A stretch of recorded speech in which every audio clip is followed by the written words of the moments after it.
Ô, Léo, sobre você, cara. Que idade você tá? 23 anos. 23 anos, é isso aí. Meu Deus do céu. Então, chegou o ponto, esse é o ponto. Leonardo, 23 anos. Enquanto eu acredito um pouquinho que a gente estuda aí, vamos lá que você é generoso. 40% dos jovens de 23 anos, a essa época, nesta idade, eles querem mais é tocar o foda-se. Com certeza. Então, assim, fala pra mim, essa tua mentalidade, esse teu cleque de aos 23, isso não começou de agora, da onde vem essa origem? Isso é de berço? Isso é família? Quando é que vem esse despertar seu, abrir os olhos pro empreendimento? Porque hoje você tá aqui tocando um negócio, sofrendo, enfrentando as dificuldades de um negócio, cara, enquanto muitos estão aí, de repente, desfilando de Porsche aqui na frente, pai, curtindo, tocando foda-se, como eu falei. Então, eu queria entender um pouco dessa tua mentalidade, de onde que ela brotou, como é que foi construída essa tua mentalidade. Bom, novamente, admiração. Ó, dá um foco lá, ó, o Lázaro lá indo pra academia, ó. Exemplo lá, Sim, ó. Ó, meu filho lá, ó. Geração saúde. Aí sim, hein? Aí é linhagem, hein, ó. É isso que eu falo. Tá no caminho certo aqui também. Então, novamente, admiração. Ver o exemplo dos meus pais foi o maior motivador para mim. Então, vamos lá, berço, família. Foi. Berço, não tem como negar isso. Meus pais sempre foram empreendedores. Meu pai tinha farmácia em Blumenau. Então eu sempre acompanhei, meu pai e minha mãe, então eu sempre acompanhei eles na lida ali, de domingo a domingo, trabalhando, vivendo aquela loucura. Então, pra mim, aquilo familiarizou, sabe? Era algo normal. E logo que eu tinha recém me formado no ensino médio, eu já sempre tive esse interesse por trabalhar. Eu sempre gostei de trabalhar. E eu nunca me esqueço, eu comecei entregando currículo na Rua 15, vocês que são de Blumenau, e consegui um emprego numa loja de roupas. Olha aí. Onde que lá foi meu primeiro emprego, a minha primeira oportunidade de entrar no meio profissional. Então, até é legal porque vai muito de encontro com aquela palestra que, a minha primeira palestra também que eu fiz nessa empresa do meu sócio, nesse final de semana, eu contei um pouco sobre a minha história. E quando eu entrei nesse primeiro emprego, eu me deparei de que eu não tinha ainda habilidade nenhuma profissional. De que eu não sabia vender, eu não sabia persuadir, eu não sabia nada sobre o negócio. Mas tinha vontade, né, mano? Tinha. E aí que vem o diferencial quando eu abordo que, em vez de eu ser um funcionário, eu fui dono de um negócio, eu fui empreendedor, mesmo que a empresa não era minha. Primeiro momento, naquela primeira semana, eu fui para o estoque da empresa, refazer ele por completo, para entender quais eram os produtos que eu trabalhava dentro daquela empresa, quais eram os processos, e entender a empresa como um todo, e não me limitar somente à minha profissão e ao que eu fui contratado. E quando eu entrei, eu não sabia nada.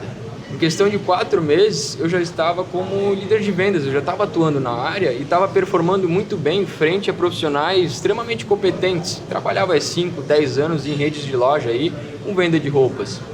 Então, desse primeiro momento foi por entender como é que funcionava uma empresa. Aquilo, para mim, foi o meu primeiro case para entender quais eram esses mecanismos. Então, o que eu preciso entender para futuramente construir o meu negócio, já que eu já tinha aquela ambição e a admiração ao ver os meus pais ali empreendendo. Bom, tendo alguns resultados nessa minha primeira experiência profissional, eu fui atrás de algumas outras oportunidades e ingressei no têxtil, numa empresa de alguns amigos meus. Nessa empresa, foi um grande divisor de águas para mim, porque eu saí um pouco de um negócio que era pequeno, onde eu não poderia escalar a minha vida profissional, né? Querendo ou não, estava um pouco limitado, no máximo poderia chegar a uma gerência de loja, e aquilo para mim estava pequeno. E dentro da indústria têxtil, que até hoje eu tenho uma enorme gratidão por esses meus amigos, a K-Company até, mando um abraço para eles, lá eu pude participar de todo o crescimento da empresa. Eu andei junto com a empresa em todos os departamentos, fui novamente para o estoque no primeiro momento. Isso é muito importante, né? Olha aí, Sérgio, estoquista, hein? Ó, a história do meu editor, do meu cameraman aí vem também, vem das origens do estoque, dos 45 graus do estoque das Zeus do Brasil lá, aqui ó, ralando. Mas vamos lá. E eu digo assim, o estoque para mim foi o que me moldou. Porque uma coisa era eu entrar no estoque de uma loja de roupas, onde eu ia lá organizar sapatos, dobrar a calça, dobrar a camiseta. E outra coisa foi entrar num estoque de uma indústria que tinha na época ali 40, 50 toneladas de malha. E ali eu bati essas 50 toneladas de malha, toquei uma por uma, vi qual que era a gramatura, a cor. Piazão, né? 20 anos? 20 para 21 ali, nessa época. Então, o estoque me formou. Do estoque, eu comecei a vender. Porque, novamente, eu usei a mesma receita. Se eu fui para o estoque, entendi qual era o meu produto, entendi como é que funcionava a empresa, e eu já havia performado nas vendas na loja de roupa, na indústria não foi diferente. Então, o que me possibilitou crescer mais na indústria foi que eu não fiquei só preso ao estoque. Eu fui junto aos donos, aos gestores do negócio, entendendo como é que se construía uma empresa. Porque a empresa também era jovem, ela tinha, na época, acho que 2 anos. Não era uma empresa ainda madura, hoje é uma empresa consolidada. Então, eu passei por todos os departamentos e antes de fundar a Nobres, eu já tinha esse conhecimento, eu já tinha essa bagagem de entender, o que eu preciso fazer, o que eu preciso entender antes de abrir meu negócio. Eu não poderia ser imaturo aqui, trazer a responsabilidade, botar em risco a carreira do William, os meus outros 2 sócios também, por um desejo meu. Simplesmente falar, não, eu quero ser empresário.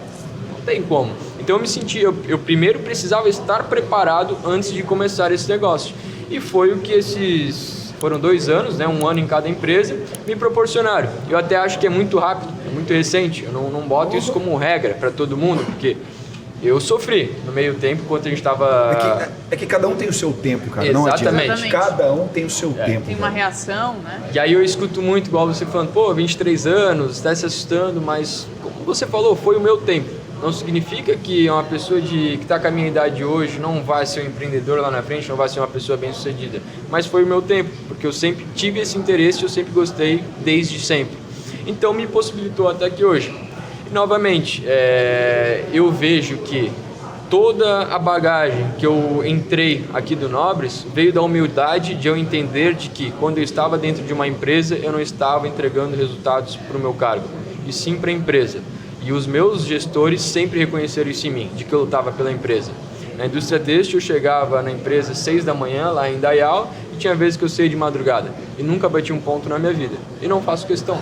É o diferencial, eu acho, hoje, né? Faz a você mais, fazer um né? pouquinho a mais do que qualquer um, você já se destaca, porque ninguém quer fazer muita coisa. Exatamente, quando você se prende muito a seu olerite, você se prende muito ao seu salário, você acaba esquecendo de que você está ali por quê? Pelo seu sustento só? Não tem problema, não vou julgar também. Mas o meu foco não era esse. Eu tenho uma máxima, né, que existe uma grande diferença. Para as pessoas que estão comigo, eu não quero quem vista a camisa. Quem veste camisa, amanhã tira. Quem está comigo, ela precisa fazer parte daquilo que eu vivo. Com certeza. E existe uma grande diferença, né?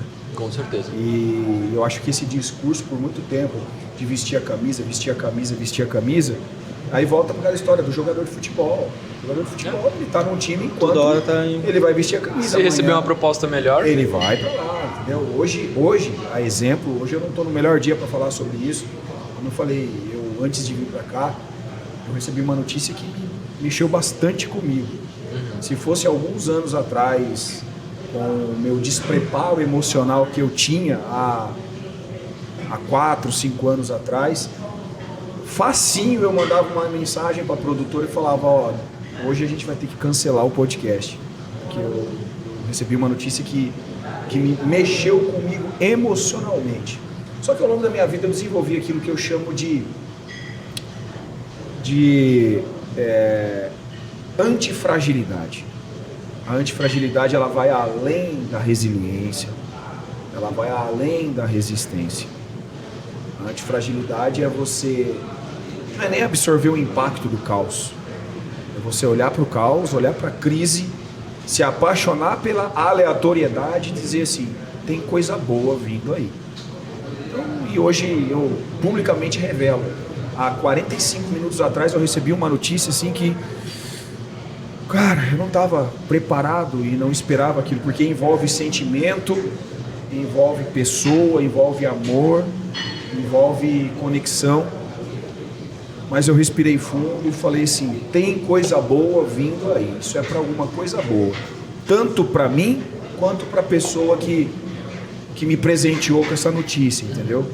Então eu acho que a vida do empreendedorismo, ela vai além da resistência, porque eu aprendi que algo resistente, esta taça, ela é resistente à água, ela é resistente a um certo tipo de força. Só que se eu aumentar a intensidade da força, ela vai quebrar. Então a resistência por si só não basta. A resiliência é a possibilidade de absorver o impacto. Então imagina uma xícara de borracha. Você bate nela, uma taça de borracha. Ela vai absorver o impacto, mas ela vai receber o impacto. Agora, irmão, a antifragilidade, o cara que instala o driver da antifragilidade, tudo ele vê oportunidade. E o conselho que eu dou, né, eu não vim aqui para falar de mim, hoje aqui é tudo sobre vocês, mas se eu tiver que deixar aqui alguma coisa para vocês hoje, independente da saúde empreendedorista, do empreendedorismo que vocês tenham,